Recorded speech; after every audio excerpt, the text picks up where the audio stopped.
Hey YouTube, Mike the Rinnai guy here. How we all doing today? Hope we all had a safe and productive week and we're all being safe and healthy out there. Alright, today is part 5 of the RUR unit. Today we're going to go over the condensate drain and the bleeding of the unit and showing you what type of hose and what the size is that we use to bleed out the actual unit before we go upstairs and do the fixtures. Alright. On any of Rinnai's condensing units, you're going to have a condensate drain in the bottom left-hand corner. So let me grab my pointer. So right here, you're going to have a 1/2 inch male plastic thread, white plastic. It's going to have a black cap on it, just like you're going to have a cap on the hot, the cold, and the relief. You're going to make sure you remove that. If you forget to remove it, you install the unit, you do not put the condensate drain in, the condensate trap is going to fill up, the unit's going to shut down, it's going to give you a code 25, meaning that the condensate trap is full, the unit will not work because it cannot evacuate the condensate. So it is very important. I can't tell you how many times we have gone to troubleshoot a brand new tankless on a brand new home, and we find the black cap still on the unit. Okay, so what you see here is a typical interior unit, and the way we pipe the condensate drain in. Now, for demonstration purposes, it is up high, but normally it would be down low. This would be hanging, of course, lower, and we will be bringing it outside the house. We'll put an escutcheon here, an escutcheon outside, an elbow, and we'll drop it down to the ground. Of course, if it's an exterior unit, all you're going to do is this configuration, and then go back to your wall, drop it straight down so you can strap it, and you're good to go. Now, I will take this off and I'll show you exactly what we do and the type of fitting that we use, and we highly recommend that you use it. It is very inexpensive fitting. So we use a plastic female CPVC adapter, and you can readily find them at Home Depot and Lowe's. They're like $1 or 99 cents. Some of them come in a plastic bag, and they have the rubber washer in it. Don't use a transition fitting. It's metal. Condensate is corrosive. It could deteriorate that fitting. You'll end up with it falling off, leaking. You're not going to be happy. Plastic, CPVC fitting, best. We have never had a problem, and we've had them on for years. Then we come down with like a 2-inch piece, and we put a T. Then we put a street L, then we put about another 2-inch piece up. You don't need to go all the way up. All you need to do is vent the pipe. Now you say, why? It's an open pipe. You could vapor lock the pipe. Now, I've never had one happen on a tankless, but I have had them happen on condensing boilers. So boilers that we use for, say, radiant heat, I've had them, and we have gone there, and why isn't this unit working? That's what we figured out. Once we cut that T in, just like you would find on an air conditioning system with the condensate drain, they put a T in there. Just throw that in. It's $2. It may never ever happen to you, but if it does, it's a callback, and that $2 becomes $200. Just throw the T in. Then we just pitch it down outside the house, and when all our end of the line, the pipe, this is what we do to the pipe. We cut it on an angle, just like you would do if you're draining a commercial sink into a floor sink or into a hub drain. You cut it on an angle so that you don't get that swirl. It just comes right out of this little spot right there, the lower spot. It just drains right out. So that's the way you want to cut it. And it's very simple to cut. You don't even need a Sawzall. All you do is you take your CPVC cutter, you put it into the groove right here, and then you just cut straight down. The groove will hold it. You just cut it straight down, and there is your angle. So you just put it I happen to use the Rothenberger cutters. We have the 3 different sizes. We have the very large one, and the medium one. So you just put it right into that groove right there. You can see it.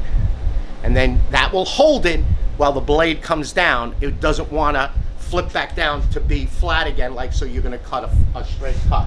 So here, one more time. Let me just cut it square. Put it into the groove. Watch your fingers. And it cuts it straight down on a nice angle. Okay? So that's the way you do all of the ends. So now, you have, this is when you're above ground and you have a means of going through the wall out onto dirt.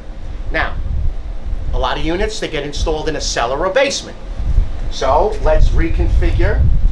I have a couple of pipes here that say D. Let's just take this apart quickly here.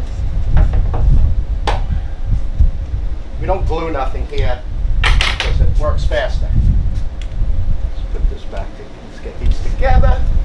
Get this piece out.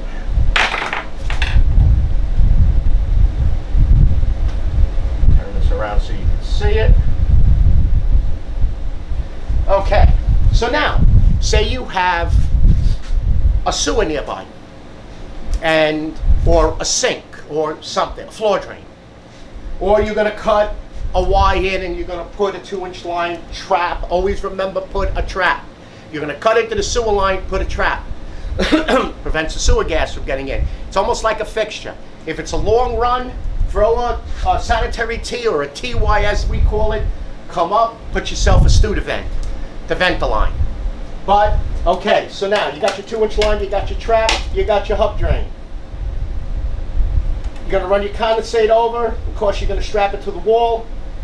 You're gonna cut your little angle. You're gonna stay 2 inches above. You don't want any creepy crawlers crawling up from the sewer line through the condensate drain, getting in there, dying, and now clogging it. So you want to keep a 2-inch air gap, just like you would do with any other drain. Again, commercial sink, floor sink, hub drain, condensate from a freezer in a commercial kitchen, 2-inch air gap between it. Of course, once you strap it to the wall, you got your little angle. It's going to go right down nicely. Sometimes you have to put a little standoff here so you can get it center of the drain. The most important thing, and if you go on my Instagram, the Rinnai guy Mike, I'm giving you my other one. I just published photos. We had to redo a condensing tankless. We had to redo the gas, and we were troubleshooting. They combined the condensate drain with the relief. I've seen them combine the condensate drain with another drain. The condensate drain into a condensate pump. You can use a condensate pump. Say you have no sewer. Say you have no drain in the floor. Nothing. You have maybe a pump in your bed. You don't have anything. You're going to use a condensate pump to pump the water out from and then up and out the foundation wall. Put its own condensate pump in. Don't share it with the air conditioning one. Because if the air conditioning one fouls up, and most likely it's old, then this unit, it's either going to flood the floor of that whatever, basement, crawl space, whatever, or not work. Okay? So put its own, it's inexpensive, 60 bucks. Plugs right into the outlet with this, and Bob's your uncle, it'll work fine. When you go to flush the thing out, make sure you put some tablets or put some bleach in it so that you clean it out, flush some water in it, let it pump, pump the bleach, get it all cleaned up of all that schmegma that's in there that condensate makes.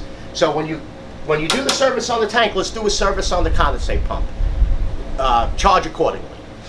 All right, so there is your condensate drain. Now let's take this apart and let me show you up close what it's going to look like.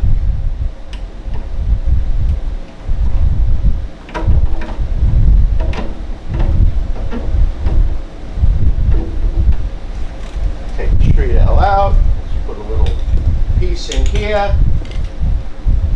So this is what it's going to look like. Now, of course, course, wherever this is going to go, straight down, out the wall, into a drain. But that's the top half right there. And this is the plastic female adapter that you're going to, and buy them by the dozen if you're going to do a lot of them. They're very inexpensive. See, it's got the black rubber washer in there, little compound on there. Tighten it up. You don't have to go crazy tight. The washer will make up the seal, and you'll be good to go. And then your little angle on the condensate drain. That is your condensate drain piping. That is the way you should do it. Use CPVC, not PVC. Don't use PEX, and don't use a transition adapter. 1/2 inch CPVC is more than enough. Now, of course, if you have multiple units, you're either going to dump, just say you have 3 of them. Well, if I have 3 of them, if I'm going to dump them into one pipe, I'm going to run a 2-inch drain line. So 3 1/2 inch lines into one 2-inch drain line. Or if I happen to have them on the wall, I'll just drill each individual. I have a building that has 6 condensing units in it, and I drilled 6 holes through the wall and dumped them into the garden. You're never going to have a problem. Because if one backs up, the other 5 are still working. Okay? All right. Now, you got everything set. You got all the piping in. So all the steps from the previous series of videos with the RUR, now you want to bleed the unit out. So you turn your cold water on. Now, I didn't put no valve kits on or nothing because I'm going to show you, I'm going to take the camera off, then I'm going to show you the little bob fittings that you're going to, and no, Bob's not your uncle on this one, that you're going to put this hose on and you're going to bleed out. So now, the hose that we use, and we keep an extra long piece on the truck. So I cut 3 foot, because that's more than enough, because of course the tankless is lower, for us to put these onto these black bob fittings and put them down into a bucket, or if we happen to have a drain like that, we put it in the drain. But other than that, I keep a longer length, and what it is, it's 1/2 inch OD by 3/8 ID, and it's 10 feet long. So this here is 7 feet, and I have 3 feet here. If we were Sesame Street, makes it 10. I keep the longer just in case I do have a drain or a sink close by. We grab that off the truck, this one instead of this one. So, but most of the time we use the 3-footer. First thing you want to do is you want to pop the relief valve. You want to take a little water out of the relief valve. The relief valve comes down to a small little 1/4 inch OD tubing from the heat exchangers and will bleed out the actual heat exchanger. Then you want to take your hose and come over. Now again, I'm going to take the camera off and we're going to show you. There's a fitting right back here that's right above the cold water servo valve and this bypass valve. So you're going to put your fitting right on, and it fits right over it, see? And then just say if we're going to use the drain, you're going to turn the fitting a couple of turns. Of course, you're going to have to turn the hose. There's no like union swivel on it, so you're going to have to turn the hose. You do make a little bit of a mess. It's going to make an obscene noise. You're going to take out about 2 gallons of water. If you're going in a bucket, get yourself a 2-gallon bucket from Home Depot, one of those white paint buckets. You'll know what 2 gallons is. All right, you got the 2 gallons out of that. Close it, tighten it. Now, bear in mind, you're going to have the valve kit, the relief valve, all the piping. You pull this, it is on there good and tight. You end up banging your knuckles on the valve kit. I'm telling you this from experience.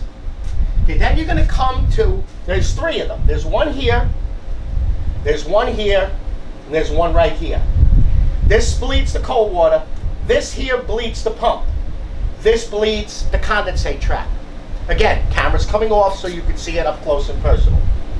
Then we're going to put the hose onto this one here, which is above, just below the pump. So it's actually the bleed for the pump back there.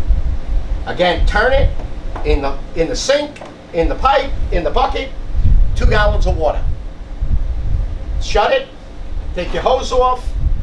You don't need to do anything on this, but we're going to go over that in a minute. Now you have bled this entire unit. There is no more air, there is just clean water. Turn on your red valve, now go upstairs and bleed your loop all your fixtures.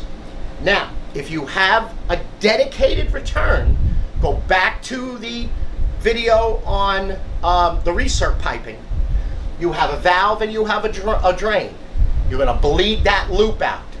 So you're bleeding out the recirc line.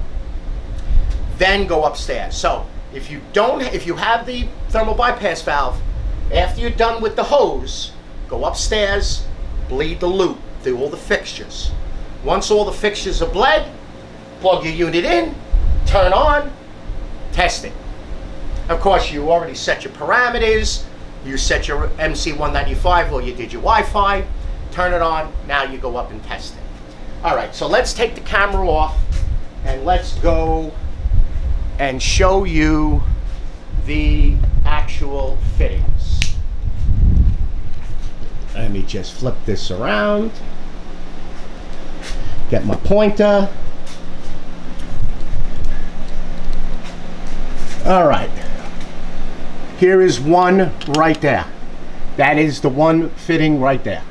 That bleeds the cold water right here. Here's your second one. This one right there bleeds. There's your pump right there. That's your pump right in the back. This one right here is the bleeder or the drain for the condensate trap. You see, it's got a black rubber hose right there. Comes all the way from, there it is, see it? It comes from the bottom of the heat exchanger, runs along, goes into the top right there of the condensate trap, and that's your condensate trap. Then there is your white male fitting right there. And that's where you put your female adapter on. All right, let's get this back up.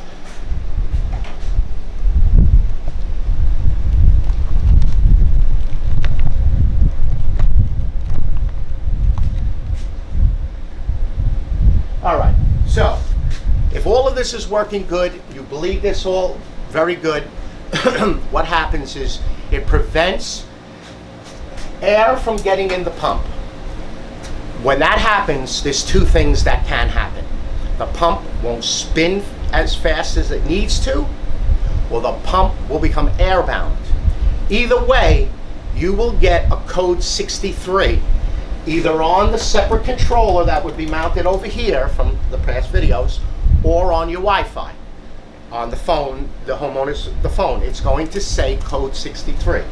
The unit will work. It'll still heat up, but it will not circulate.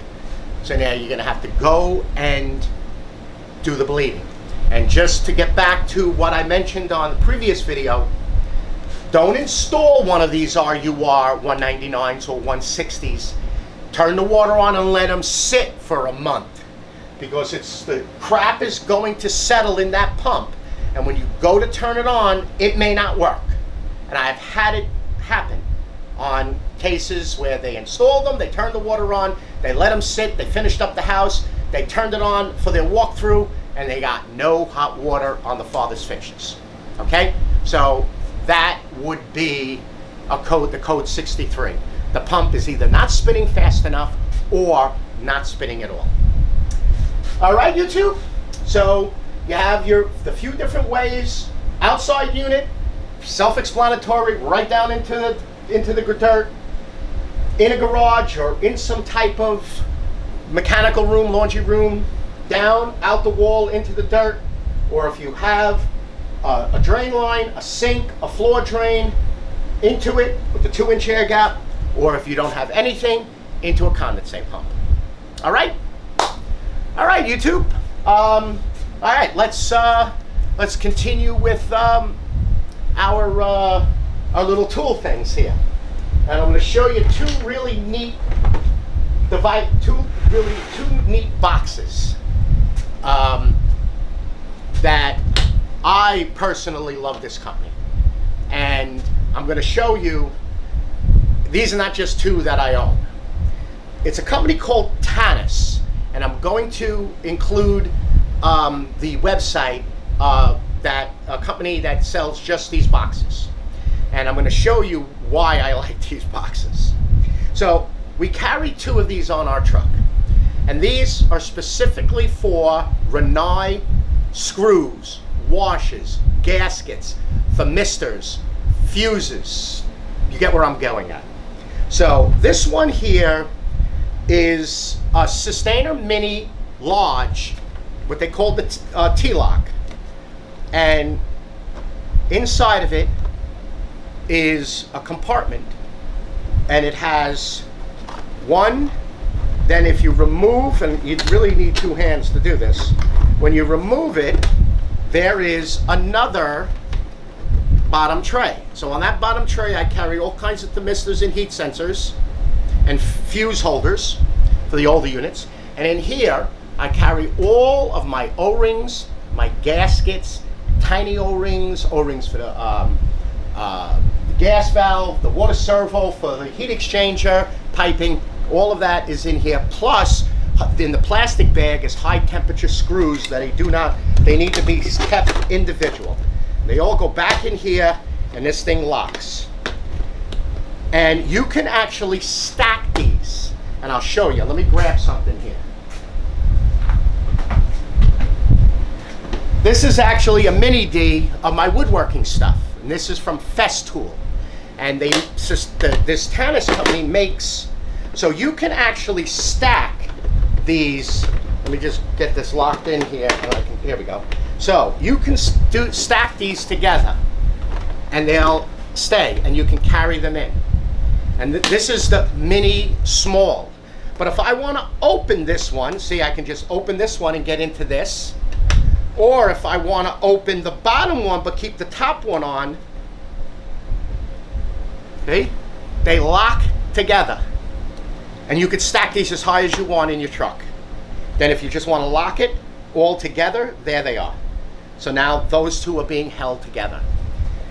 Now, this is a new Tankless product. This is their parts bin, but this is their new, what they call Sustainer 3. They're going to come out with a locking system that you can actually lock this into a shelf system. And this here they're all configured little compartments. And you can remove these compartments. Actually, let me get the camera, because I don't really feel like dropping this thing. Let's go like this. Let's move the camera over. Let's pan it in so you can see exactly what I'm talking about. All right. So you can see here, they're all little compartments, but if I want to make these compartments different, they all fit within themselves. So I can configure whatever. Now this is a brand new product. They only had one left. I ordered a total of 4 of them. But this is the only one that they had. Now, with a Sustainer system, again, you can lock, and I'll show you this. This is another Sustainer. There you go. Let's pan this back so you can see it. See, I got this Festool drill, my impact drill. I got it locked on to this. Now, if you want to put this, say, on the top,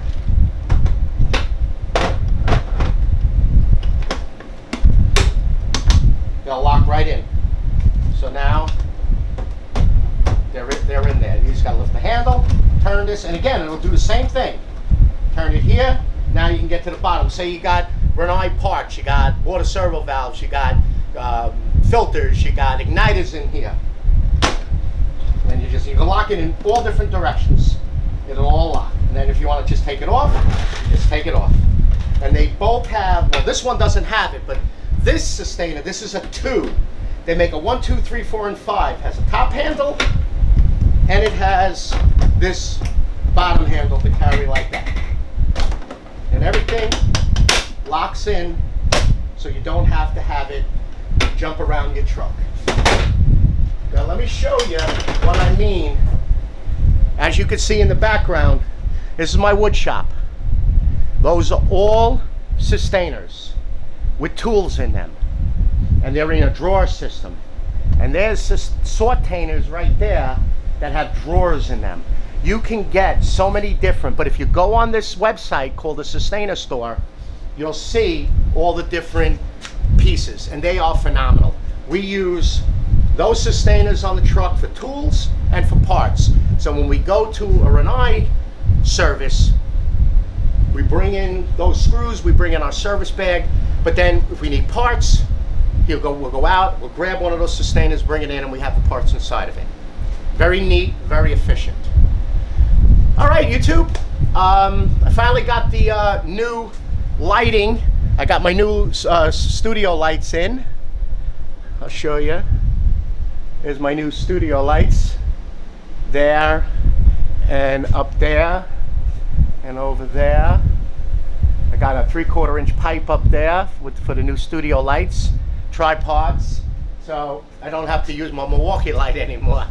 This is nice, white balance, gives a nice look. I hope we'll see how the video comes out here. All right, YouTube, email will be below. Keep those questions coming. I'd like to thank everybody this week. I hope I was helpful with you. Just keep them coming, and we'll get you going on these Rinnais. All right, you'll be safe out there and be happy with that endless hot water. I'll talk to you later. Bye-bye now.